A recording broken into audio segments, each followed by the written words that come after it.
नमस्कार दोस्तों, your story live में आपका स्वागत है। और इस वक्त हमारे साथ जयपुर से शुभम शर्मा है। शुभम राजमंच और न्यायकर्ता के फाउंडर हैं।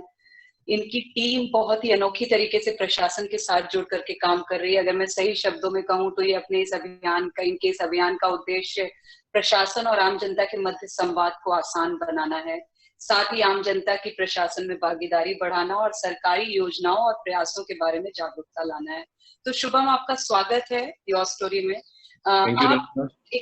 एक छोटा सा अपना एक परिचय आप हमें देखने वालों को दे दें अपने बारे में। जी बिल्कुल। 2015 में मैंने बीटेक किया था नोएडा से। By academics I am an engineer, जैसे शायद लाखों करोड़ों लोग हैं आज के टाइम में सबसे क्रिएटिव इंजीनियर्स में।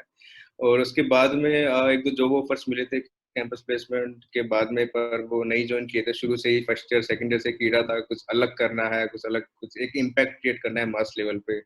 एक दो स्टार्टअप शुरू किए, सेल्स और मार्केटिंग का डोमेन था मेरा। ई कॉमर्स के अंदर भी कुछ शुरू किया। पर उसके बाद 2-3 साल like I am from Jaipur, पर 4-5 साल लाइक दिल्ली एनसीआर में ही मैंने बिताए हैं काफी सारे स्टार्टअप जर्नी के अंदर। पर वहाँ करते करते फिर कुछ फील हुआ कि कुछ सोशल इम्पैक्ट कि एक लाइक कह सकते हैं कि एक, हाँ, वो आपका एक कुछ अंदर से कुछ कॉलिंग आ रही है, कुछ बुला रहा है आपको कि I belong from Jaipur Rajasthan, कि वहाँ इतना कुछ दिया है उस जगह ने, आपको एजुकेशन दिया है, रिसोर्सेज दिए, उसके लिए आपको कुछ करना चाहिए। तो काफी कुछ इंसिडेंट्स जी। लाइफ के भी हुए थे जिन्होंने इंस्पायर किया। और then I came back from Noida again back to Jaipur in 2016। और फिर ये किस ईयर की बात है शुभम? किस ईयर की बात है ये ये? एक्चुअली फ्रिक्वेंटली मैं ट्रैवल तो करता रहता था, बट इन लेट 2016 लाइक नवंबर दिसंबर 2016 में वापस मैं जयपुर आया। और फिर अपने ही पर्सनल इंडिविजुअल लेवल पे कि ठीक है, चीज़ों को एनालाइज करना शुरू किया, कैसी प्रॉब्लम्स, क्या गवर्नमेंट सेक्टर को इसलिए मैंने चुना क्योंकि बहुत सारी सोशल इम्पैक्ट चीज़ें एनजीओज हैं, स्टार्टअप्स हैं, कंपनियां कर रही हैं, अपने लेवल पे कर रही हैं। बट ये एक ऐसा फील्ड है गवर्नेंस वाला जो सबसे ज्यादा इम्पैक्ट करता है एक पर्सन को, नॉट जस्ट एक बिल्कुल, पर्सन को, एक मास एक लेवल आम पे आदमी अफेक्ट को करता है। सबसे ज्यादा, एक आम इंसान सबसे ज्यादा प्रभावित होता है इन सब चीजों से। सरकार सरकार जहाँ तक हम समझ सकते हैं, सरकार एक ऐसी एंटिटी है जिसके पास सबसे बड़ी अथॉरिटी है एक बड़े लेवल पे जी। चेंज लाने के लिए। सबसे ज्यादा पावर है कुछ इम्पैक्ट क्रिएट करने के लिए, रिसोर्सेज सबसे ज्यादा हैं। तो सर पर पॉइंट मैंने ये फील किया, जहाँ लोगों से मैंने काफी 6-7 महीने तो रिसर्च में बिताए कि क्या प्रॉब्लम्स आ रही हैं, आखिर ऐसा क्यों है कि ठीक है सरकार ने आज एक पॉलिसी लॉन्च कर दी, 10,000 करोड़ का बजट है, हम मतलब बहुत अच्छे अच्छे नंबर होते हैं, लाख करोड़ रुपए का बजट है, ये चीजें नई स्कीम्स ली जा रही हैं, इतने जी। करोड़ों लोगों को बेनिफिट मिलेगा, आए दिन हम सुनते रहते हैं, एडवर्टाइजमेंट में देखते हैं। पर ऐसा क्यों हो रहा है कि इतना हमारा बजट होता है लाखों करोड़ों रुपए का सरकार का, वो टैक्स पेयर का ही पैसा है, पर फिर भी ग्राउंड लेवल पे फिर वो चेंज क्यों नहीं आ रहा, इतने साल जी। बीतते जा रहे, चेंज क्यों नहीं आ रहा। तो वो ठीक है, इनिशियली कुछ महीनों में मैंने एनालाइज करना शुरू किया, लोगों से बात करना शुरू किया, कई गाँवों में मैं खुद गया, पर्सनली रात रात भर रुका। तो 6-7 महीने तो रिसर्च में मैंने बिताया कि क्या वाकई एक ऐसे प्लेटफॉर्म को, राजमंच को, जिसको हम शुरू करने जा रहे हैं, कैसे प्लेटफॉर्म जी। की वाकई जरूरत है। तो रिसर्च जी। किया, एनालाइज किया, प्रिपेयर किया। देन 2018 में, बेसिकली जून 2018 में, एक छोटे से जिले से एक व्हाट्सएप ग्रुप से हमने शुरुआत की थी, फिर एक जिले में पायलट लॉन्च किया, फिर स्टेट लेवल पे लॉन्च किया, और as of now with in 2 year अब हम लगभग अराउंड 20 से 22 स्टेट्स के अंदर हम लोग राज्य सरकारों के साथ हम लोग और सेंट्रल गवर्नमेंट के साथ क्लोजली हम लोग काम कर रहे नंबर आप मुझे एक बार और बताएं। 120 नंबर? हैं। 20 central and 20 state governments within in 2 year. जी। हम लोग सेंट्रल और जी। 20 स्टेट जी। जी। गवर्नमेंट स्कीम्स हैं जी। जो पब्लिक तक जी। नहीं पहुंच पा रही हैं, और लगभग जी। उन स्टेट गवर्नमेंट के साथ हम लोग काम कर रहे हैं, और लगभग 10 मिलियन से ज्यादा लोगों को हम डायरेक्टली इनडायरेक्टली इम्पैक्ट कर रहे हैं, और लगभग 5,000 से ज्यादा वॉलंटियर्स को हमने साथ में लिया बहुत है। अच्छे, बहुत अच्छे। मतलब काफी बड़े लेवल पे आप काम कर रहे हैं। लेकिन ये क्योंकि चूंकि आम जनता से जुड़ करके किया जाने वाला काम है, तो इसमें कई तरह की दिक्कतें आती होंगी, कई तरह की चुनौतियां होंगी आपके सामने। और इतना बड़ा नंबर है, तो ये सब कुछ कैसे मैनेज करते हैं? मतलब किस तरह से आपने एक लिस्ट बनाई, एक तैयार किया कि किन किन जगहों को, किन गांवों को या किन शहरों को, कहाँ के लोगों को रखना है? या रैंडम कहीं भी आपको कहीं से भी कॉल्स आते हैं तो आप लोग एक्टिव हो जाते हैं, या आप लोगों का कुछ अपना जो पहले से बना हुआ है? एक्चुअली जो स्टार्टिंग प्लानिंग थी वो बेसिकली मैंने न्यूज़पेपर्स को मैं उसमें उठाया करता था, कहाँ से कौन कौन से इश्यूज आ रहे हैं। लेट से एक पेंशन वाले बहुत सारे मामले आया करते थे, उसमें मैं पढ़ा करता था, रिसर्च किया कि गवर्नमेंट के स्टैटिस्टिक्स में देखा करता था ऐसे कौन से मामले हैं जो एक आम इंसान को सबसे ज्यादा प्रभावित करते हैं, इश्यूज कौन से फील्ड में आ रहे हैं। मैं देखता था कि पेंशन के बहुत सारे मामले हैं। एक राजस्थान में एक स्कीम चलती थी भामाशाह कार्ड, उसके जरिए कि सीधे आपको जो भी एंटाइटलमेंट्स हैं आपके अकाउंट्स में, विमेंस को अकाउंट में मिल जाया करते थे। पर वहां पे हमने देखा जी कि करोड़ों लोग हैं जिन्होंने कार्ड के लिए अप्लाई कर दिया, पर उनका साल साल, दो दो साल, पांच पांच साल बीत गए, उनका कार्ड ही नहीं पहुंच रहा है। तो ऐसे सेगमेंट्स को हमने चूज करना शुरू किया, जो हमने रिसर्च में देखा कि जिन इश्यूज को सबसे ज्यादा आज के टाइम में वो इश्यूज पब्लिक को इफेक्ट कर रहे हैं। तो उनकी हमने लिस्ट बनाई, जी एरियाज की हमने लिस्ट बनाई। अर्बन से पहले हमने रूरल्स को टारगेट करना शुरू किया, ठीक है, वहाँ लिटरेसी रेट बहुत कम है, डिजिटल से भी लोग कम कम है वहाँ पे, ठीक है, धोखाधड़ी वाले केस ज्यादा हो रहे हैं, लोगों को गुमराह कर दिया जाता है, रिश्वत ग्राउंड लेवल पे, ठीक है, लापरवाही बहुत ज्यादा है, लोग अवेयर नहीं है अपने राइट्स को लेकर के, या अवेयर हैं भी तो बहुत सारे चैलेंजेस हैं, जी वो लापरवाही है या ठीक है, उनको उनकी आवाज को दबा दिया जाता है। तो रूरल एरियाज को, ठीक है, हमने एक पायलट के तौर पे जी एक डिस्ट्रिक्ट को चूज किया, रैंडमली पहला डिस्ट्रिक्ट हमने चूज किया था, पर वो डिस्ट्रिक्ट भी इतना रैंडम भी नहीं था कि वो एक जैसे सेंट्रल गवर्नमेंट की लिस्ट है इंडिया के 100-112 एस्पायरेशनल डिस्ट्रिक्ट जिनको सबसे पिछड़े इलाकों में आते हैं, वो 112 जिले। तो जी राजस्थान का एक जिला है जी करौली धौलपुर एरिया आता है, वो इंडिया के सबसे जी जी पिछड़े जिलों में काउंट होता है। उस जिलों को हमने, जो सबसे बैकवर्ड रीजन है राजस्थान का, उसको हमने सबसे पहले पिक किया। डिस्ट्रिक्ट गवर्नमेंट एडमिनिस्ट्रेशन था, उनको समझाया हमारे प्लान्स को, उनको कन्विंस किया, साथ में लिया। सबसे बड़ा चैलेंज में था लोगों का भरोसा जीतना इनिशियल लेवल पे, क्योंकि ये वो लोग हैं जो एक्चुअली उम्मीद हार चुके होते हैं, अपने लेवल पर ट्राई कर चुके होते हैं, सरकारी ऑफिसों के चक्कर काट चुके होते हैं, नए नए वादे पॉलिटिशियन से सुन चुके होते हैं। तो एक हारी हुई लड़ाई ये लोग लड़ रहे थे उस समय। तो उस समय एक वो भी एक 22-23-24 साल का एक लड़का आकर के एक रूरल एरिया में जाकर के, सब कोई दूर दूर तक कोई कनेक्ट नहीं है, वो आकर के तो बड़ी बड़ी बातें कर रहा है। तो बहुत एक अनबिलीवेबल सी चीज होती है इन लोगों के लिए भरोसा कर पाने का, आउटसाइडर पे भरोसा कर पाना जो इनको सपने दिखा रहा है। तो सबसे बड़ा चैलेंज हमारे लिए इनिशियली था, और अभी भी है, जहाँ पे भी हम लोग शुरू करते हैं, लोगों का भरोसा जीतना, जो पूरी तरह से उम्मीद हार चुके हैं सिस्टम के ऊपर, अपने अपने खुद से उम्मीद हार चुके हैं कि कुछ अच्छा होगा। क्योंकि आए दिन पॉलिटिशियंस लेवल पे कोई एनजीओ कुछ ना कुछ बड़े बड़े वादे सुनते आए हैं, पर बदलाव जो चाहिए होता है वो तो नहीं आ पाया था। तो सबसे बड़ा चैलेंज था जी लोगों का भरोसा जीतना, उनको भरोसा दिलाना, सरकार से डील करना, पॉलिटिशियंस, सरकार, पॉलिटिशियन, पब्लिक को एक प्लेटफॉर्म पे लेके आना, और वो हम लोग कर पाने में जी सफल हुए काफी हद तक। और एक जी डिस्ट्रिक्ट से शुरू किया, स्टेट गवर्नमेंट जो मॉडल अपनाया, फिर we started receiving the proposals from other state governments as well, कि ठीक है आप वहाँ पे कर रहे हो, एक कुछ अच्छा आपने किया एक लेवल पे, तो अदर स्टेट गवर्नमेंट्स के वहाँ पे जो भी ऑफिशियल्स थे, या कोई भी स्कीम, से बंगाल, वेस्ट बंगाल का मैं एग्जांपल ले रहा हूँ, वहाँ मैंने सपने में भी दूर दूर तक नहीं सोचा था कि हम लोग वहाँ वेस्ट बंगाल में, राजस्थान से वेस्ट बंगाल में जाके काम करेंगे। पर उनकी एक स्कीम्स थी जो वीमेन एम्पावरमेंट को लेके था, कि जो लड़कियां हैं जो स्कूल ड्रॉप आउट कर देती हैं, वापस नहीं आ पाती या किसी भी वजह से, या उनके पेरेंट्स नहीं देते हैं, तो एक फाइनेंशियल एक स्कीम लॉन्च की थी वेस्ट बंगाल गवर्नमेंट ने। तो वहाँ के जो भी कंसर्न ऑफिशियल उस स्कीम को देख रहे थे, उन्होंने हमारे काम के बारे में देखा, राजस्थान में हम लोग क्या कर रहे हैं, एंड दे इनवाइटेड अस कि आप इसको इम्प्लीकेट यहाँ पे कर सकते हैं। और सक्सेसफुली अब धीरे धीरे, ठीक है, इनिशियल एक चैलेंज था कि गवर्नमेंट को भी कन्विंस करना, कि जिस एक गवर्नमेंट का जी अपना प्रोसेस है, वो उसी ढर्रे से हम कह सकते हैं कि सरकार तो जैसे चलती आई है वैसे ही चलेगी, तुम कुछ भी कर लो। जी तो बिल्कुल उनको एक बिल्कुल चेंज के लिए कन्विंस करना, पॉलिटिकल एक नेटवर्क डेवलप करना, पॉलिटिकल विल डेवलप करना, सबको प्लेटफॉर्म पे लेके आना, एक कॉमन गुड के लिए, पब्लिक एम्पावरमेंट के लिए काम जी करना। जी शुभम, मैं चाहूंगी कि आप थोड़ा डिटेल में बताएं राजमंच क्या है और न्यायकर्ता क्या है, क्योंकि ये दोनों अलग अलग प्लेटफॉर्म है, ये किस तरह से काम करते हैं, और अगर एक आम इंसान को इससे जुड़ना है तो वो किस तरह से जुड़े आपसे। मैं चाहूंगी तो कि इन पे आप थोड़ा राजमंच डिटेल में राजमंच प्रकाश डालें। बेसिकली है non profit public welfare platform. Rajmanch का ऑब्जेक्टिव है, जैसे हम देखते हैं कि सरकार की जो बहुत सारी योजनाएं, स्कीम्स आती हैं, पर अक्सर आम पब्लिक तक पहुंच नहीं पाती हैं वो। सर, जैसे जी मैं आपको एक एग्जांपल देता हूँ, अभी एक बहुत बड़ी कोरोना के टाइम में इसका बहुत बड़ा इंपॉर्टेंस है, आयुष्मान भारत योजना।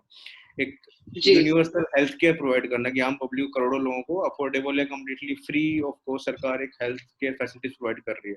अब प्रॉब्लम ये है कि ठीक है, माननीय जी प्रधानमंत्री जी ने उसका लॉन्च कर दिया, ठीक है, प्रेस रिलीज में आके या जो भी वीडियो कॉन्फ्रेंसिंग के जरिए, बट वो पूरा ग्राउंड लेवल पे एक जो दूर गांव में बैठा हुआ इंसान है, जिसको वाकई आज उस इलाज की, सस्ते अफोर्डेबल इलाज की जरूरत है, क्या वाकई उस तक पहुंच रहा है? पॉलिसी ठीक है, हमारे संसद में या विधानसभा में जो भी हमारे एमएलए एमपीज होते हैं, मिनिस्टर्स होते हैं, उन्होंने स्कीम्स तो बना दी, पर वो पहुंचते पहुंचते ग्राउंड लेवल पे जो एक्चुअल बेनिफिशियरी है उस तक नहीं पहुंच पाता। अब चैलेंजेस ये होते हैं, जी अवेयरनेस वाला बिल्कुल। चैलेंज है, कि ठीक है, हम्म लॉन्च तो कर दी, जैसे मैं एक मजदूर के बारे में बताता हूँ, ठीक है, एक मजदूर का एक कार्ड बनता है, अब वो मजदूर बेचारा दिहाड़ी मजदूर है जो 200-300 रुपए डेली का कमाता है, उससे उसकी रोजी रोटी चलती है, न्यूज़पेपर तक नहीं पढ़ता। अब वो एडवर्टाइजमेंट टीवी पे आ रहा है गवर्नमेंट का, न्यूज़पेपर पे आ रहा है, उसने कभी देखा ही नहीं, उसको पता ही नहीं ऐसी कोई स्कीम है जिसके जरिए मेरे को कुछ बेनिफिट मिल सकता है।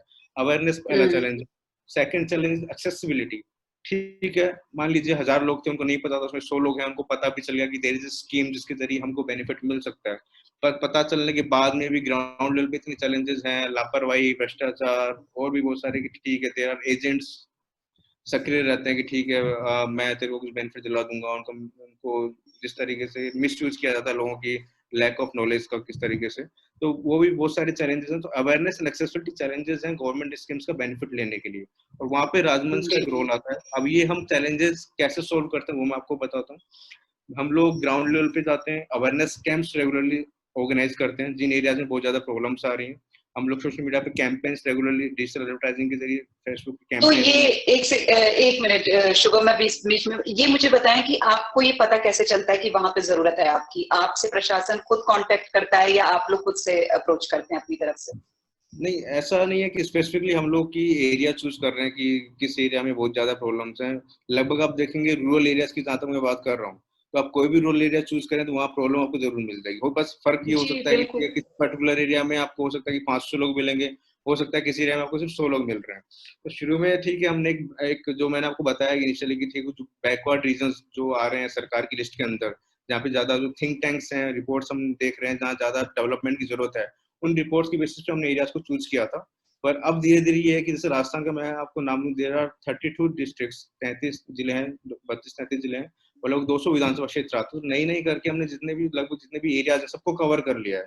तो अब पहले जरूर एक चैलेंज था कि हम किसी एरिया में पहुंच पा रहे हैं, किसी में नहीं पहुंच पा रहे हैं, प्रायोरिटाइज करना पड़ता था। जो गवर्नमेंट रिपोर्ट्स हैं, स्टैटिस्टिक्स हैं, मीडिया रिपोर्ट्स हैं, इन एरियाज में ज्यादा इश्यूज आ सकते हैं प्रोबेबिलिटी के बेसिस पे। पर अब 2 साल बाद लगभग हर एरिया में हमने हमारी पहुंच बना ली है ग्राउंड लेवल पे। तो लगभग ये है कि एक हर महीने 2 महीने के अंदर हम लोग एक कैंप हम ऑर्गेनाइज कर लेते हैं।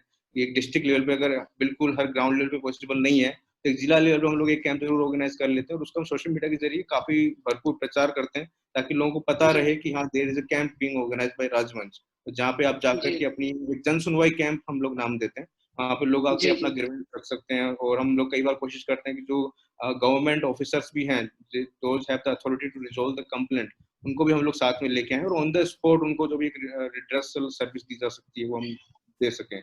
और वॉलंटियर्स का एक नेटवर्क काफी अच्छा हमने डेवलप कर लिया है कि ठीक है, हो सकता है हम डायरेक्टली नहीं पहुंच सकते, कैंप ऑर्गेनाइज नहीं करा सकते, हर टाइम 24/7 हम लोग प्रेजेंट नहीं हो सकते, पर लगभग हर 5 से 10 किलोमीटर एरिया में आज हमारे trend volunteers, educated volunteers available है। वो एक कड़ी के रूप में काम करता है इन लोगों के और हमारे बीच में। तो पब्लिक को कोई जी प्रॉब्लम है तो वो उस वॉलंटियर के पास पहुंच सकते हैं, वो वॉलंटियर हमें फॉरवर्ड कर देता है। और उसके अलावा जी। 4-5 हेल्पलाइंस हमने रन कर रखी हैं फेसबुक के जरिए, वेबसाइट के जरिए, तो वहाँ पे भी पब्लिक हम लोग को सेंड करते जी रहते हैं प्रॉब्लम।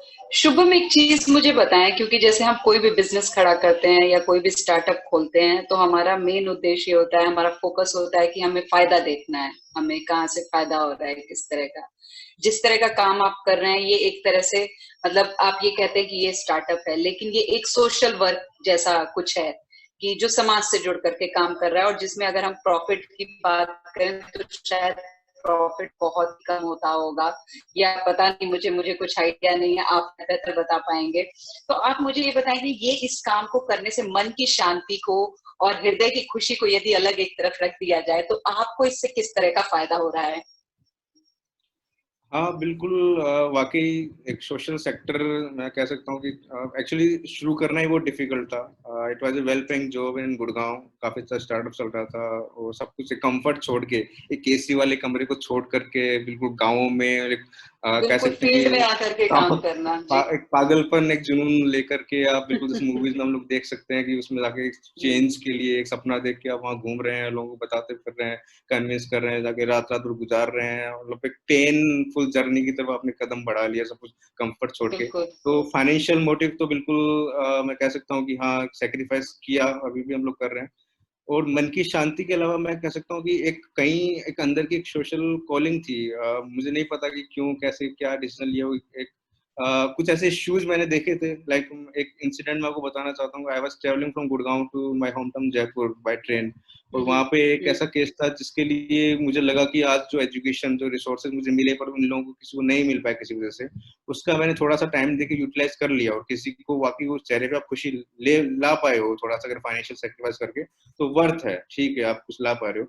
और फाइनेंशियल का ये है कि ठीक है, इनिशियली फर्स्ट 2 इयर्स बहुत डिफिकल्ट थे, जितना मेरी खुद की पर्सनल सेविंग्स थी वही मैंने इसमें कंट्रीब्यूट करी, पर धीरे धीरे अब आकर के ठीक है, गवर्नमेंट को हमने कन्विंस किया, उन्होंने काम देखा, कुछ अच्छे फिलैंथ्रोपिस्ट हैं जिन्होंने काम देखा, वाकई एक सोशल इम्पैक्ट, जब आप बढ़ते हो शुरू में बहुत डिफिकल्ट होता है, अकेले होते हो, पर जब आप एक बार करना शुरू करते हो तो अच्छे लोग जुड़ते जाते हैं, मैं ये कह सकता हूँ। उन्होंने फाइनेंशियल हेल्प हमने हमें प्रोवाइड करना शुरू किया, काम को देखा, लोग आगे आए, गवर्नमेंट आगे आ रही है, कई जो मैं कह सकता हूँ कि जो CSR के रूप में कई प्राइवेट कंपनीज हैं बढ़िया बड़ी, वो आगे आ रही है हमें फाइनेंशियली सपोर्ट करने के लिए। तो इनिशियली जर्नी बहुत डिफिकल्ट थी, कंप्लीटली फाइनेंशियल मोटिव बिल्कुल भी नहीं था, और अभी भी फाइनेंशियल मोटिव बहुत कम है, कि ठीक है, मैं 4-5 साल उस कॉर्पोरेट सेक्टर्स में टाइम देके आ चुका हूँ, तो फाइनेंशियल मोटिव कम्प्लीटली हट चुका है।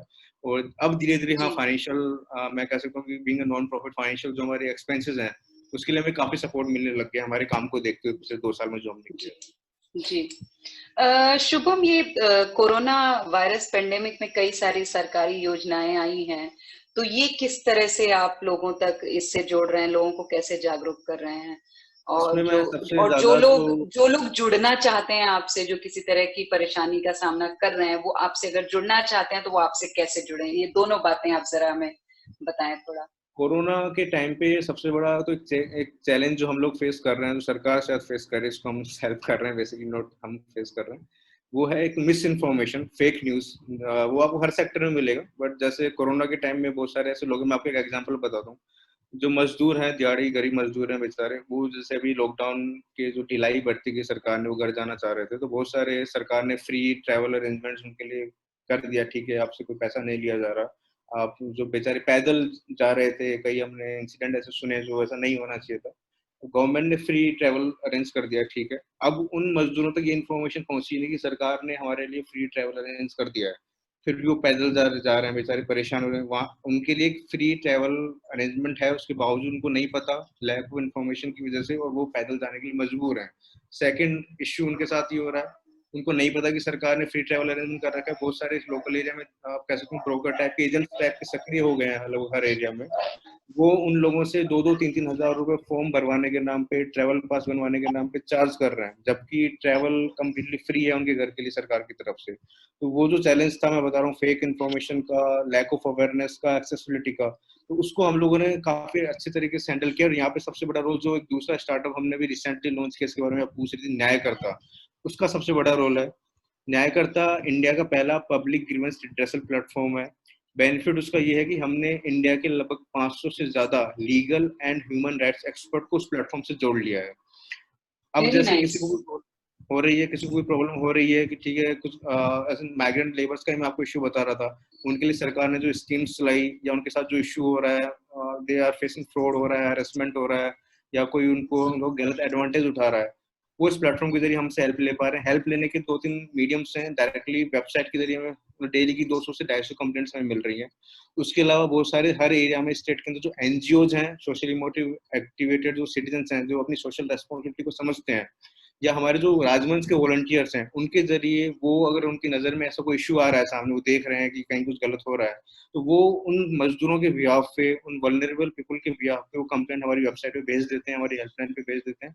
और हमारे जो legal and human rights experts हैं, वो completely free help in migrant labours को या वल्नरेबल पीपल को, जिनको हेल्प की जरूरत है इस समय, लॉकडाउन के समय, कोरोना के समय, जिनके पास सरकारी योजनाएं नहीं पहुंच पा रही हैं, या जिनको कोई एडवांटेज उठाया जा रहा है किसी तरीके से लैक ऑफ अवेयरनेस के कारण, वो हम लोग उनको हेल्प प्रोवाइड कर रहे हैं। हम लोग पूरा उसमें कि उनको गाइडेंस प्रोवाइड करना, राइट गाइडेंस प्रोवाइड करना, सरकारी अथॉरिटीज से उनके लिए बात करनी है, या कोई अपोजिट पर्सन है जो उसको बेवजह परेशान कर रहा है, उससे भी उसको उससे बात करना है, तो पूरा उनको पूरा गाइडेंस कम्प्लीटली हेल्प प्रोवाइड करके हम लोग कंप्लेंट्स को रिजॉल्व करने की कोशिश कर रहे हैं।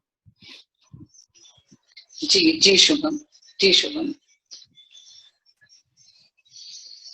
शुभम, मेरा अगला सवाल है कि जो आपका जो टीम है वो किस तरह से, वो कितने लोग हैं और वो लोग कैसे लोगों तक पहुंचते हैं और कैसे जुड़ते हैं? लगभग कितने लोग होंगे अंदाजन आपके टीम में? राजवंश में हमारी अराउंड 15 लोगों की फुल टाइम टीम है। एक जयपुर में बेस है हमारा, और एक दूसरा ऑफिस हमने दिल्ली में ओपन कर रखा है नेशनल लेवल ऑपरेशंस के लिए। तो 15 लोगों की फुल टाइम, सब हम लोग अराउंड लेस देन 30 ईयर्स के यंग लोग ही हैं, फ्रेश कॉलेज से ग्रेजुएट्स जी ही हैं, जो हर जो जी इंसान जो शायद कुछ अलग यूनिक हटके करना चाह रहा था, मेरे ख्याल से हम सब वही जी लोग हैं। और जी ग्राउंड लेवल पे जैसे मैंने बताया कि ऑल इंडिया लेवल पे हमारे 5,000 से ज्यादा वॉलंटियर्स हैं, ये एक्टिव वॉलंटियर्स वॉलंटियर्स हैं। जो जी जी हम लोग कह सकते हैं कि सेम मोटिव विजन जो शायद मैंने कभी देखा था, ये वही लोग उस विजन को फुलफिल करने में हमारी हेल्प कर रहे हैं। तो वो फुल टाइम नहीं है, पर हाँ बहुत अपना टाइम पैसा अपने लेवल पे वो लोग लगा रहे हैं। 5,000 से ज्यादा वॉलंटियर्स ग्राउंड पे हमारे लिए कोऑर्डिनेशन का, जो ग्राउंड लेवल कोऑर्डिनेशन होता है गवर्नमेंट अथॉरिटीज से या पब्लिक से, उन इश्यूज को पहुंचाना हमारे लिए, वो लोग एक एज ए ब्रिज की तरह हमारे लिए काम करते हैं, लोकल पब्लिक और हमारे बीच में। तो 15 लोगों की टीम फुल टाइम हमारे ऑफिस में बैठ के पूरा कोऑर्डिनेशन मैनेजमेंट गवर्नमेंट अथॉरिटी से डील करना है, वॉलंटियर मैनेजमेंट करना है, नए वॉलंटियर्स रिक्रूट करने हैं, उनकी ट्रेनिंग को हैंडल करना है, मार्केटिंग ऑपरेशन देखने वो हैंडल करते हैं। न्यायकर्ता के लिए हमारी एक डेडिकेटेड टीम है 4 लोगों की, जो अभी क्योंकि एक महीना भर हुआ है, और 500 लीगल ह्यूमन राइट्स एक्सपर्ट हैं, वो वर्चुअली अपने वर्किंग प्लेस से काम करते हैं।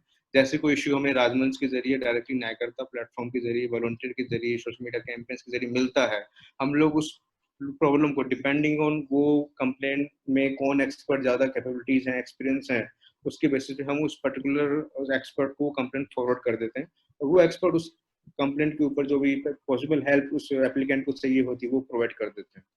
तो जी फुल टाइम टीम अराउंड 20 लोगों की है, अगर आप राजमंच न्यायकर तो दोनों को मिलाएं। ग्राउंड लेवल पे पर काफी अच्छा हमारा वर्कफोर्स, पार्ट टाइम वॉलंटियर्स का आप कह सकते हैं, लगभग 5,000 से ज्यादा वॉलंटियर्स का, ट्रेन वॉलंटियर्स का नेटवर्क ग्राउंड लेवल पे पब्लिक के भी और हमारे बीच में काम जी कर रहे हैं। जी। शुभम, मुझे ये बताएं कि वो कौन कौन सी समस्याएं, कुछ ऐसी समस्याओं पे थोड़ा प्रकाश डालें जिन पर आपकी टीम जनता और प्रशासन के साथ जुड़ करके काम कर रही है, कुछ ऐसी समस्याएं जैसे मैं आपको मेनली। बताता हूँ कुछ इश्यूज, मैं आपको बताता हूँ। एक बहुत मतलब एक दिल को छू जाने वाली एक केस या मैटर मैं आपको बताना चाहूंगा। वो भी काफी अर्ली स्टेज में, जब हमने शुरू भी नहीं किया था, वो प्लानिंग स्टेज में ही था वो। तो एक काफी ओल्ड एज की महिला थी, एक बहुत ज्यादा उनका नाम है एरिया गवर्नमेंट का, मैं इसलिए नाम नहीं लेना चाहता किसी तरह से। तो वो लाइक उनकी फैमिली में कोई हेल्प करने वाला नहीं है, वो अकेले ही जी रही हैं, काफी बेटे बेटे सब ने उनको एक तरीके से निकाल दिया घर से। और उनके ओहो। जो हस्बैंड थे, उनकी डेथ हो चुकी थी। जो उनकी पेंशन वगैरह जो भी सरकार से कुछ महीने का 2-3 हज़ार रुपये उनको मिलता था, उनके अकाउंट में आता था।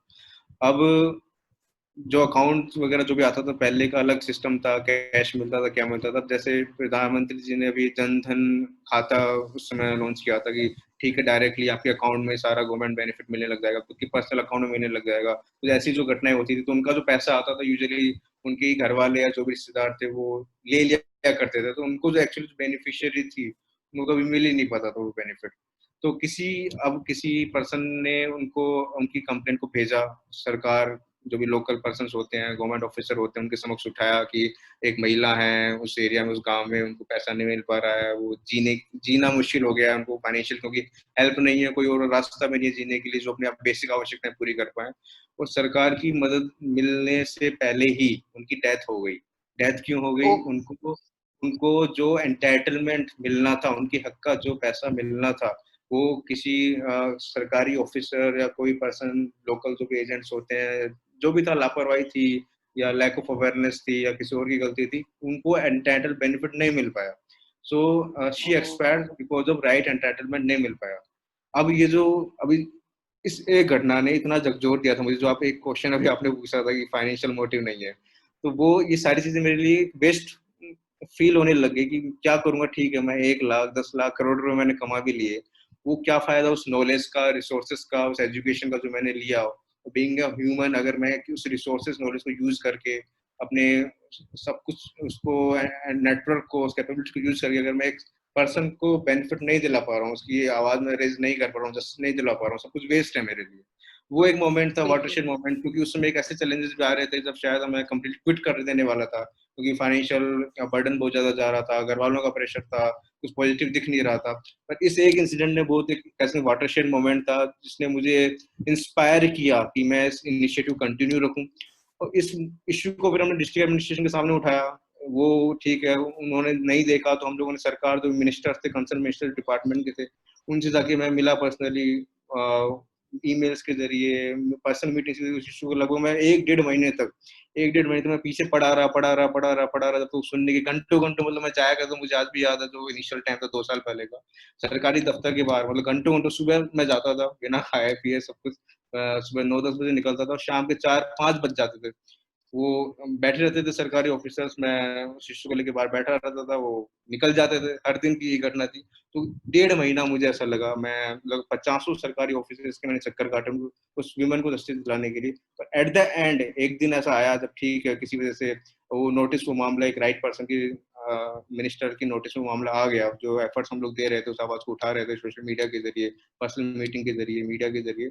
और वो एक मामला उस दिन था कि जिस दिन वो जो कल्प्रिट, जो भी ऑफिसर्स थे या कोई पर्सन था जिसकी वजह से वो राइट एंटाइटलमेंट उस महिला को नहीं मिल पाया, उन ऑफिसर को सस्पेंड किया गया, और जो भी उनका बेनिफिशियरी अमाउंट था, जो भी उनको मिलना चाहिए था, वो सारा वो इश्यू रिजोल्व हुआ। तो वो एक ऐसा इंसिडेंट था कि जो एक फर्स्ट सक्सेस मैं कह सकता हूँ, बहुत बड़ी सक्सेस थी हमारे लिए। जीते जी जी, लास्ट और वही एक इंसिडेंट था जिसने आपको मोटिवेट भी किया कि इस मोटिवेट किया, काम को क्योंकि बहुत मैं आगे तक शायद लेकर के फ्रैंकली जाना है। मैं शायद छोड़ चुका था अब तक, मैं उम्मीद हार चुका था, मैं पता नहीं मैं किसके लिए कर रहा हूँ। कई बार ऐसे इश्यूज भी थे जहाँ आप लोगों की हेल्प करने की कोशिश कर रहे हो और उनको ही भरोसा नहीं है। आपकी जब इनिशियल जर्नी होती है तब जिन लोगों की आप हेल्प करने की कोशिश कर रहे हैं वही आपको भरोसा नहीं करते। तो बहुत सारे ऐसे बिल्कुल। सेल्फ डाउट क्रिएट होने लग गया था, वो मैं कह सकते हैं कि जर्नी का, कि पता नहीं मैं सही कर रहा हूँ नहीं कर रहा हूँ, क्या मैं सच में पागल हूँ, सब कुछ पैसा वैसा जॉब छोड़ करके मैं गाँव में अपना टाइम वेस्ट कर रहा हूँ, इन लोगों के लिए वेस्ट कर रहा हूँ। उसने इंस्पायर बिल्कुल। किया। और उसके बाद, उस एक इंसिडेंट के बाद एक सक्सेस मिली उस एरिया में। मैं आपको एक और इंसिडेंट बताता हूँ। एक एरिया था जहाँ पे जैसे मैं लॉकडाउन वाला आपको इंसिडेंट बता रहा हूँ। अभी लॉकडाउन में सरकार ने वाइन शॉप्स ओपन कर दिया। अब जी। मीडिया में बहुत लाइनें लग रही है, भीड़ हो रही है, ठीक है। अब वाइन शॉप्स ओपन करने के बाद में एक एरिया है राजस्थान का ही, वहाँ पे वाइन शॉप्स ओपन कर कुछ ऐसे असामाजिक तत्व अपन कह सकते हैं, एंटी सोशल एलिमेंट्स जो भी थे। अब वो उस एरिया में विमेंस के साथ मिसबिहेव करना उन्होंने शुरू कर दिया, रात रात भर ओहो। उत्पात मचा रहे हैं, हरकतें उल्टी सीधी कर रहे हैं। अब वो महिलाएं गई लोकल जो भी पुलिस स्टेशन होता है कंप्लेन करने के लिए। पहले तो उनको ये नहीं पता कि ठीक है अब ये इश्यू हो रहा है, अब who is the right person, किसके सामने इस आवाज को उठाएं हम लोग। तो हमने बिल्कुल, चलो उनका, बिल्कुल। एनी हाउ उनके फैमिली में एक ठीक है पढ़ा लिखा एक पर्सन था, ग्रेजुएट पर्सन था, उसने सोशल मीडिया के जरिए हमें अप्रोच किया। हमने चलो उसको गाइड किया। पहला तो उनको गाइडेंस का लैक ऑफ गाइडेंस था कि ये इश्यू हो रहा है हमारे एरिया में, पर कहीं तो शिकायत करें तो किससे करें। पहले उनको गाइड किया, ठीक है ये this is the right authority in your area, आप जाइए वहाँ पे आप कंप्लेन कर सकते हैं। वो गए कंप्लेंट करने के लिए, बट ये 1 हफ्ता 1.5 हफ्ता हो गया, वो इश्यू रिजोल्व नहीं हुआ। Then we spoke to the local police officers, हमने पूरा उनको मैटर रेज किया, हायर ऑफिशियल्स तक रेज किया। एंड विद इन, हमने जैसे इवनिंग अराउंड 6 PM हमने इश्यूज को रेज किया था डिस्ट्रिक्ट एडमिनिस्ट्रेशन, जो पुलिस है, प्रशासन होता है। और 6 बजे हमने कंप्लेन की थी, और विद इन 1 आवर, 7 साढ़े 7 बजे तक पुलिस ने क्विक एक्शन लिया। तो आप कह सकते हैं 1 डेढ़ हफ्ते से जो महिलाएं, जो एक एरिया जहाँ पे जिन लोगों को पता तक नहीं था कि हम अपनी आवाज दिक्कत को उठाएं किसके सामने, गाइडेंस से लेकर के जी। उनके इश्यू को विद इन 1 आवर, जो 1.5 हफ्ते से 15 दिन से पीड़ित थे, उस इश्यू को हम लोग जी। रिजोल्व करवाने में सफल हुए। और बहुत जी। सारे इश्यूज मैं कह सकता हूँ लॉकडाउन की स्पेशली हम लोग बात करें तो, जैसे इलीगल जॉब टर्मिनेशन के बहुत सारे केसेस आ रहे हैं। एक पर्सन थे, जी। उनको जी, मेरा अगला बेंगलोर, सवाल आपसे यही था कि लॉकडाउन में आपके पास किस तरह की समस्याएं आ रही हैं? लॉकडाउन में सबसे बड़े, एक तो एरिया पे बहुत ज्यादा डिपेंड करता है। जैसे अगर अपन यूपी बिहार, अगर अपन राजस्थान वगैरह नॉर्थ इंडिया की अपन बात करें, सेंट्रल नॉर्थ इंडिया की, तो इन स्टेट्स में जहाँ पे सबसे ज्यादा हमें इशू माइग्रेंट लेबर्स के मिल रहे हैं, कि ठीक है वो मे बी दिल्ली मुंबई बेंगलुरु जैसी सिटीज में काम कर रहे थे, और वहां से अचानक से लैंडलॉर्ड ने उनको निकाल दिया, रेंट नहीं पे कर पा रहे हैं। दिल्ली का मैं आपको केस बताता हूँ। गवर्नमेंट ने रिसेंटली अनाउंस किया कि ठीक है कि आप उनको नहीं निकालिए अगर वो रेंट नहीं पे कर पा रहे हैं। स्टूडेंट्स हैं, अगर रेंट नहीं पे कर पा रहे हैं तो मत निकालिए, रेंट नहीं दे पाने की वजह से। It is a government rule, निकालना इलीगल है।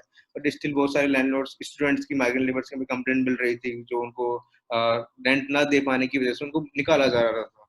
तो वी स्टेप्ड अप, और जहाँ पे भी जितना पॉसिबल हो सका हमने इन कंप्लेंट्स को रिजोल्व करना शुरू किया, गवर्नमेंट को साथ में इन्वॉल्व करके, राइट अथॉरिटीज जो भी हैं, गवर्नमेंट की अब हेल्पलाइंस भी है, तो उस पर क्या है, कंप्लेंट इतनी ज्यादा आ रही है, रेस्पॉन्स ही नहीं मिल पा रहा है। हमें ऐसी कंप्लेंट मिल रही थी कि हम लोग गवर्नमेंट हेल्पलाइन नंबर तो इशू कर रखे हैं, हम उस पर कॉल भी कर रहे हैं, दिन रात कॉल कर रहे हैं, उस पर रेस्पॉन्स ही नहीं मिल पा रहा है, कॉल पिकअप्स नहीं हो रहे हैं, बहुत सारी दिक्कत है। हमने एडिशनल लाइन शुरू कर दी, ठीक है, गवर्नमेंट अपने लेवल पे अपना कर, हर कोई अपने लेवल पे अपना कुछ कर रहा है, एनजीओ हैं, गवर्नमेंट इंडिविजुअल लेवल पे, ठीक है। हमारी पहले 5 हेल्पलाइन चलती थी, हमने बढ़ा के 20 हेल्पलाइन उसको कर दिया। हमने एक्सपर्ट्स, इनिशियली हमारे पास सिर्फ 100 एक्सपर्ट्स थे, हमने प्लान भी नहीं किया था कि 500 एक्सपर्ट्स हम न्यायकर्ता और राजमंच में जोड़ेंगे, पर हमने 100 से उसको बढ़ा करके हमने 5 गुना कर दिया, 500 एक्सपर्ट्स हमने साथ प्लेटफॉर्म को जोड़ दिया। तो कंप्लेंट का नेचर एक तो एरिया पे डिपेंड कर रहा है, जैसे मैं दिल्ली। तो ये 500 लोग आपने ये कोरोना वायरस पेंडेमिक में इस तरह का व्यवस्था की, 500 लोगों की जो आपने या बढ़ाया मतलब था? हमारा हमारा प्लान था कि हम 10 15 20 एक एक्सपर्ट के साथ में एक छोटा सा प्लेटफॉर्म बना रहे हैं, ठीक है, जिन इश्यूज को लोगों को जस्टिस नहीं मिल पा रहा, लीगल इश्यूज हम लोग देख रहे हैं राजमंच में, ठीक है, हम गवर्नमेंट लेवल पे जितना अवेयरनेस या एक्सेसिबिलिटी इश्यूज है हम लोग सोल्व कर ही रहे हैं। बट एक फील मैंने किया कि जब ग्राउंड लेवल पे काम करना हमने शुरू किया, कि हर किसी को आजकल एक कंप्लेंट है, हर एक सेकंड में कंप्लेंट जन्म ले रही है, आप ये कह सकते हैं, कुछ ना कुछ हो रहा है, आप कब तक उसको हैंडल करेंगे। देन आई फेल्ट एक बिल्कुल। डेडिकेटेड प्लेटफॉर्म की जरूरत है, और देन वो न्यायकर्ता प्लेटफॉर्म की शुरुआत हुई। और पूरा ऐसा कोई 500 नेट एक्सपर्ट्स का इंडिया लेवल में हमारा प्लान नहीं था। हमने I spoke to few lawyer friends, social activist, कि ठीक है मैं अपने लेवल पे कर रहा हूँ, क्या आप ज्वाइन करना चाहेंगे। उन्होंने काफी पॉजिटिव रेस्पॉन्ड किया, 8-10 लोगों ने हमने शुरू किया एक्सपर्ट्स ने मिलके, और कंप्लेंट्स फिर आती गई आती गई आती गई, और उसी समय ये लॉकडाउन हो गया, तो कंप्लेंट्स का फिर नेचर जैसा आप पूछ रही थी, माइग्रेंट लेबर्स का, कि जिनका घर जाना है, उनसे पैसे ऐंठे जा रहे हैं, 2-3 हज़ार रुपए, फ्री ट्रेवल अरेंजमेंट हो रहा है, उनको रास्ते में वो हरेस कौन किया लोग जा हैं रहा जो उनसे, वो कौन लोग हैं जो उन्हें अरेस्ट कर रहे हैं, पैसे ले रहे हैं उनसे? है। ये लोकल आप कह सकते हैं कि ठीक है, एनीवन जो शायद ऐसे लोग हैं लोकल एरिया में जिनको लैक ऑफ अवेयरनेस है, पर उनका एडवांटेज उठाने की कोशिश कर रहे हैं, उन्हीं की एरिया के कुछ लोग आप कह सकते हैं, मे बी। आप ठीक है, मैं आपको बताता हूँ, एरिया है वहाँ पे कंप्यूटर सेंटर है गवर्नमेंट का ही, गवर्नमेंट कंप्यूटर सेंटर है पब्लिक को हेल्प करने के लिए, कि ठीक है आपको रेल बस टिकट कुछ भी फॉर्म ऑनलाइन भरना है, आप वहाँ जाइए, कम्प्लीटली फ्री आपका फॉर्म फिल हो जाएगा। द सेम पर्सन जिसको गवर्नमेंट ने अपॉइंट किया है पब्लिक की हेल्प करने के लिए, वो सेंटर चला रहा है रूरल एरिया में, वही इंसान उसी एरिया के एक पर्सन थे जिसको कहीं ट्रैवल करना है लॉकडाउन के टाइम पे, और गवर्नमेंट की तरफ से फ्री सर्विस देनी चाहिए, गवर्नमेंट की तरफ से फ्री है, उसको भी फ्री देना चाहिए, वही उसी एरिया के इंसान थे जिसकी फ्री सर्विस देनी चाहिए, वो 2-3 हज़ार रुपए कमीशन चार्ज कर रहा है पास बनवाने के नाम पे। ओहो। तो ऐसे इश्यूज आ रहे हैं रास्ते में, मैं बताता हूँ, लोकल लोग रास्ते में, ठीक है, रोक करके, ये गुंडागर्दी टाइप का सीन कर सकते हैं, रोक करके कि भाई इस एरिया से आगे जाना है, तो यहाँ पे क्या है, नए रूल्स, लोगों को गुमराह करने की कोशिश की जाती है, यहाँ तो क्या है, नए लोग रूल्स अपने लागू आप हो। ही लोकल, मतलब लोग अपने आप ही गांव देहात में रूल्स बना ले रहे हैं, हाँ। बिल्कुल बिल्कुल, और ये तो हम कह रहे हैं कि माइग्रेंट लेबर्स का इश्यू है, ठीक है, जहाँ लैक ऑफ अवेयरनेस है, एजुकेशन प्रॉपर नहीं है। सिटीज की बात कीजिए आप, जहाँ पे लैक ऑफ अवेयरनेस है, एजुकेटेड लोग हैं, वहाँ पे ऐसे इश्यूज आ रहे हैं कि ठीक है, कि अगर आपको किसी को नौकरी से निकालना है, तो there is a proper set process, आप नोटिस दीजिए, टर्मिनेशन जो भी करना है, एक्सपीरियंस लेटर प्रोवाइड कीजिए, या जो भी सैलरी ड्यू बनता है एटलीस्ट वो तो पे कीजिए। तो हमारे पास दिल्ली, मुंबई, बेंगलुरु आईटी सिटी जो हब्स हैं कॉर्पोरेट से, हमारे पास ऐसे इश्यूज आ रहे हैं कि जहाँ पे इलीगल टर्मिनेशन जॉब के किए जा रहे हैं, ये खासकर मेट्रो सिटीज में ज्यादा है, दिल्ली, मुंबई, बेंगलुरु, हैदराबाद से, जहाँ पे बिना नोटिस दिए इलीगल टर्मिनेशन कर दिया गया, सैलरीज नहीं पे की गई, मैं 2-3 महीने की सैलरीज नहीं पे की गई, उन इश्यूज की नंबर बहुत ज्यादा है। थर्ड इशू डोमेस्टिक वायलेंस का, ओह। वुमेन्स का बहुत ये ज्यादा इश्यूज आ रहा है डोमेस्टिक वायलेंस का, कि इस समय पता नहीं, कई ऐसे, मुंबई से एक थी एक पर्सन, तो उनके हस्बैंड काफी उनको कई दिनों से टॉर्चर कर रहे थे, तो अब वो भी जी। काफी, she was even fighting the case in the court as well, but we stepped up at the right time. She approached us through a volunteer. We stepped up and tried to resolve the complaint and spoke to her husband, and उसके husband को समझाया basically कि ठीक है आप जो भी कर रहे हो, ही रियलाइज हिज मिस्टेक, एंड जो भी हेल्प, स्पीडी क्विक हेल्प हो सकती थी वो हमने उस वुमेन को प्रोवाइड करी।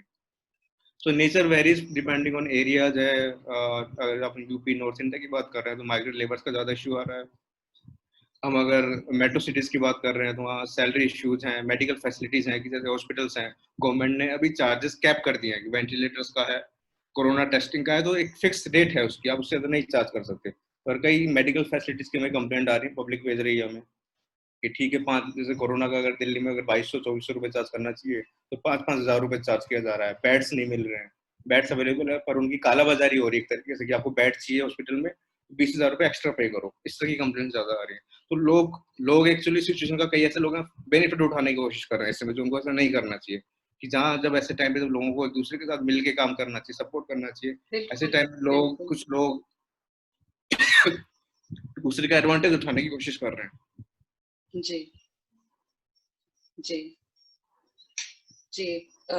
मेरा अगला सवाल है कि जो ये जो प्लेटफॉर्म है आपका, अगर इससे लोगों को आपसे जुड़ना हो तो वो कैसे जुड़ेंगे? तो इसमें तो डायरेक्टली हमने वेबसाइट लॉन्च कर रखी है, राजमंच की है rajmanch.org, और न्यायकर्ता की है न्यायकर्ता.com। डायरेक्टली जी कोई भी पर्सन हमें वेबसाइट पे अप्रोच कर सकता है, और वहाँ पे जी कॉन्टेक्ट फॉर्म है जिसको फिल करके डायरेक्टली हमारी टीम तक पहुँचा जा सकता है। जी जी इसके अलावा we are very much active on social media as well. Ji. Facebook Shubham, है। मैं चाहूंगी कि आप पानी पी लें आप थोड़ा सा। जी जी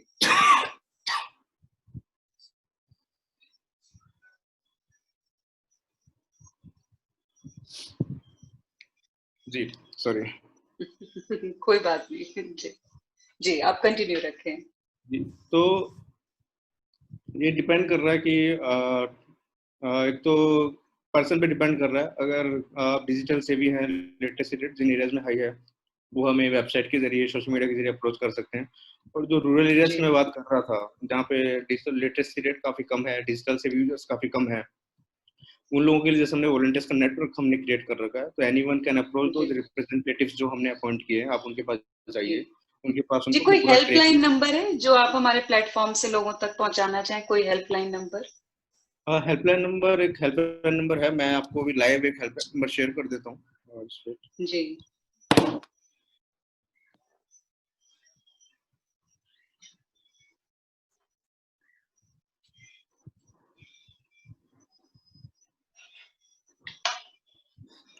जी हाँ, हमारा एक सिंगल हेल्पलाइन नंबर है, इट इज 7014 जी 827853।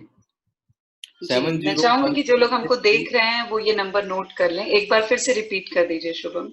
7014827853। ये एक जी सेंट्रलाइज हेल्पलाइन देख नंबर है। जी जी। देखने वालों को किसी भी तरह की समस्या हो रही है तो आप लोग शुभम से जुड़ें, इस नंबर पे कॉल करें। शुभम पूरी कोशिश करेंगे कि आप लोगों की समस्या का किसी ना किसी रूप में समाधान निकाल करके लेकर के आए। शुभम, जो राजमंच और न्यायकर्ता है, इन दोनों को भविष्य में किस तरह का आप और आगे बढ़ाने का किस तरह से सोचते हैं? या जो सब कुछ चल रहा है इसको ऐसे ही चलने देना है, कुछ नया प्रयोग नहीं करना है स्टार्टिंग बेशक से? इतना बढ़ाने की योजना है, कुछ भी शुरुआत किया जाता है तो एक सपना होता है कि बहुत बड़े लेवल पे आप ले जाएं, जी बहुत लार्ज जी स्केल पे ले जाएं। और जहाँ तक आज हम लोग हैं, दोनों ही प्लेटफॉर्म की मैं बात करूँ, न्यायकर्ता है राजमंच की, तो शायद हमने कभी उम्मीद भी नहीं की थी कि इतना अच्छा रेस्पॉन्स पब्लिक का मिलेगा हमें। जी और योजना राजमंच को लेकर ये है कि लगभग 20 राज्य सरकार हैं जिनके साथ हम लोग क्लोजली काम कर रहे हैं, और लगभग 10 मिलियन लोग को हम डायरेक्टली इनडायरेक्टली इम्पैक्ट कर रहे हैं, एम्पावर कर रहे हैं, स्कीम्स के बारे में अवेयर कर जी रहे हैं, उनके इश्यूज को रिजोल्व कर रहे हैं। वॉलंटियर का नेटवर्क जो भी 5,000 पे है, तो हर लेवल पे 20 से हम चाहते हैं कि 28 राज्य सरकार हैं, 29 राज्य सरकार, उनके साथ हम लोग काम करें। नॉर्थ ईस्ट एक एरिया है जहाँ पे हम लोग अभी इतना एक इफेक्टिव प्रेजेंस हमारी नहीं है। असम को हम लोग छोड़ दें तो मिजोरम, मणिपुर, अरुणाचल प्रदेश, नॉर्थ ईस्ट की बात करूँ, साउथ वन स्टेट्स हैं, तमिलनाडु, केरल, वहाँ पे हमारी प्रेजेंस नेग्लिजिबल है। जम्मू कश्मीर जो भी यूनियन टेरिटरी अनाउंस कर दिया गया है, तो ऐसे कुछ स्टेट हैं, 8-10 स्टेट, जहाँ पे हमारी प्रेजेंस ऑलमोस्ट नेग्लिजिबल है। तो वहाँ पे जी बिल्कुल हमारा प्लान है कि उन्हें ऐसे एरियाज में जहाँ पे हम लोग नहीं पहुंच पाए हैं अभी तक, उन एरियाज में अगले कुछ सालों में हम लोग वहाँ पहुंच पाए इफेक्टिवली। स्टेट गवर्नमेंट जी को, लोकल जो भी इको सिस्टम होता है, पॉलिटिकल नेटवर्क है, एनजीओज हैं, सिविल सोसाइटीज हैं, individual person as a volunteer, जो हर कोई जो साथ में आके हमारे विजन में बिलीव करता है, उसको हम लोग प्लेटफॉर्म पे ला सके। इन टर्म्स ऑफ वॉलंटियर जो नंबर भी 5,000 है, हम लोग उसको बढ़ा करके बेशक 10,000, 20,000, जितना ज्यादा हम लोग जा सके मास लेवल में हम लोग लेके जाना चाहेंगे। हर कोई वो इंडिविजुअल पर्सन, क्योंकि एक मैंने इस जर्नी में ये भी फील किया है, 10 में से 2 लोग ऐसे जरूर हैं जो वाकई कुछ अच्छा कंट्रीब्यूट करना चाहते हैं सोसाइटी के डेवलपमेंट के लिए, नेशन के डेवलपमेंट के लिए, बट एक राइट प्लेटफॉर्म उनको नहीं मिल पा रहा। दे उनको एक राइट प्लेटफॉर्म चाहिए जहाँ वो बाकी कंट्रीब्यूट कर सकें। तो एक प्लेटफॉर्म हम लोग उन लोगों को प्रोवाइड करना चाह रहे हैं, उन लोगों तक पहुंचना चाह रहे हैं जो हमारे साथ जुड़ करके एक बड़े ग्रेटर कोज के सोशल इम्पैक्ट के लिए साथ में काम कर सकें। तो in terms of government engagement areas, volunteer network हम लोग आगे चाह रहे हैं इसको इस लेवल पे 2-3 साल में बढ़ाना। न्यायकर्ता की मैं बात करूँ तो अभी ऑन एन एवरेज 1 महीना हमें हुआ है लॉन्च किए हुए, बट का वो कंप्लेंट्स हम लोग अराउंड 200 से 250 कंप्लेंट्स हम लोग डेली रिसीव कर रहे हैं हमारे प्लेटफॉर्म पे। 500 एक्सपर्ट के ज़रिए उसको सॉल्व करने की कोशिश भी कर रहे हैं। उन कंप्लेंट्स का नंबर, क्योंकि अभी 200-250 है, लिमिटेड हमारे पास फंड्स हैं, रिसोर्सेज काफ़ी लिमिटेड हैं। उस नंबर को हम लोग चाहने के लिए कुछ महीनों में 1000, 2000 जितना भी हम लोग मैक्सिमम कर सकें उस नंबर को, और एक्सपर्ट का जो जी पैनल है, जो भी 500 एक्सपर्ट जुड़े हैं, उसको बढ़ा के हम लोग 5000, 10,000 तक लेके जाना चाहेंगे। और ऑलमोस्ट डेली बेसिस पे मैं आपको बताऊँ, अभी न्यायकर्ता को लॉन्च किए हुए 1 महीना भर हुआ है, और जो काम हमने महीने भर में किया उसको देखते हुए डेली बेसिस पे 5 से 10 नए एक्सपर्ट्स की रिक्वेस्ट हमें आ रही है हमारी वेबसाइट के ज़रिए। अब सामने से लोग आ रहे हैं। एक टाइम था जो मुझे महीना भर लगा लोगों को कन्विंस करने में एक्सपर्ट को। मैंने अप्रोच किया ईमेल के ज़रिए, कॉल के ज़रिए उनको समझाया, घंटे भर फ़ोन पे एक विज़न समझाया कि हम प्रॉब्लम सॉल्व करने की कोशिश कर रहे हैं। क्या इस प्लेटफ़ॉर्म का बेनिफिट है? किस तरीके से काम कर रहे हैं? अब जब हमने 1 महीने भर में काम करना शुरू किया, कंप्लेंट्स पे रिस्पॉन्स हमने देखा, अब धीरे-धीरे खुद एक्सपर्ट्स हमारे पास आ रहे हैं। इंडिया के कोने-कोने से, मणिपुर से, जहाँ नॉर्थ ईस्ट का मैं बात कर रहा था आपको, जहाँ पे मेरा सपना था जी कि नॉर्थ ईस्ट में हम लोग हमारी रीच एक्सपेंड करें। मणिपुर, मिज़ोरम, नागालैंड, साउथर्न एरिया है, तमिलनाडु, केरल, वहाँ से एक्सपर्ट्स ने खुद अब हमें अप्रोच करना शुरू कर दिया है। डेली बेसिस पे 8-10 एक्सपर्ट्स हमें अप्रोच कर रहे हैं हमारे साथ जुड़ के काम करने के लिए। तो in terms of volunteer G network, state governments, area and resources, हम लोग ये प्लान्स हैं अगले 2-3 साल के हम लोग एक्सपेंड करना चाहेंगे। जी शुभम, मेरा आखिरी सवाल है कि इस बीच ये पेंडेमिक के दौरान जो कोरोना वायरस महामारी फैली हुई है, इस दौरान आप लोग अपनी सुरक्षा पर किस तरह से ध्यान दे रहे हैं, अगर आप लोग फील्ड में जा करके काम कर रहे हैं तो?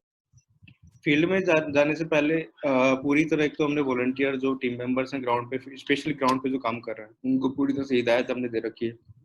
जो भी जाते हैं, हमने पीपी किट्स हमने परचेस की हुई है उनकी सिक्योरिटी के लिए। हमारी तरफ से, ऑर्गेनाइजेशन की तरफ से, जो ग्राउंड पे जिनका सुपरवाइजर लेवल पे एटलीस्ट जिनका रोल है, उनको पीपी किट प्रोवाइड की गई है। पूरा मास्क वगैरह, पूरा जो भी ड्रेस वगैरह उनको चाहिए, एंड पूरा सैनिटाइजर्स की बोतल भी हमने उनको प्रोवाइड की हुई है। तो जो भी रिक्वायर्ड रिसोर्सेज है उनकी पर्सनल सेफ्टी के लिए, उनके लिए, उनकी फैमिली के लिए, ताकि वो एक सही से सीमलेस तरीके से काम कर सके ग्राउंड के ऊपर। तो पर्सनल सिक्योरिटी के लिए जो भी इक्विपमेंट्स की जरूरत है, सैनिटाइजर्स की जरूरत है, वो हमने एडवांस में उनको प्रोवाइड कर रखा है। सेकंड, हमने कोशिश की जा रही है कि लिमिटेड हम लोग on ground activities, offline activities actually limited ही रखें।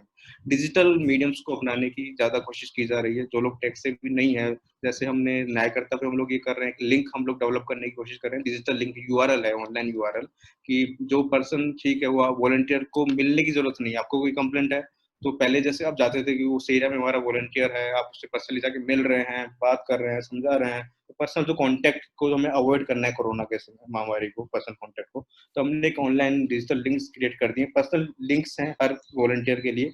आप वो वॉलंटियर उस पर्सन को व्हाट्सएप के जरिए वो लिंक फॉरवर्ड कर सकते हैं, और जो भी पर्सन है उसको कोई कंप्लेंट, जो भी उस पर फाइल करनी है, डिटेल्स हमें देनी है, वो ऑनलाइन ही हमारे वॉलंटियर्स को फिल करके, जो भी डिटेल्स हैं कंप्लेंट की, किसके रिगार्डिंग क्या कंप्लेंट है, किस अथॉरिटी से रिलेटेड है, पूरा वो डॉक्यूमेंट उसमें अपलोड करना है, कंप्लेंट का प्रूफ अपलोड करना है, वो उस ऑनलाइन डिजिटल मीडियम के जरिए हमारे वॉलंटियर्स को सेंड कर सकता है। और वॉलंटियर अपने लेवल पे पहले कोशिश करता है कि वर्चुअली पूरे कॉन्टेक्ट डिटेल्स तक हमने प्रोवाइड कर दिए, कि पहले वॉलंटियर को पहले हमारे पास अप्रोच करना पड़ता था, फील्ड पे गवर्नमेंट ऑफिसर के पास जाके बात करनी पड़ती थी। हमने, जैसे मान लीजिए पुलिस से रिलेटेड कोई मैटर है, तो वॉलंटियर को लोकल एरिया के जो कंसर्न पुलिस ऑफिसर्स हैं, उनकी कॉन्टैक्ट नंबर्स हमने प्रोवाइड कर दिए हैं।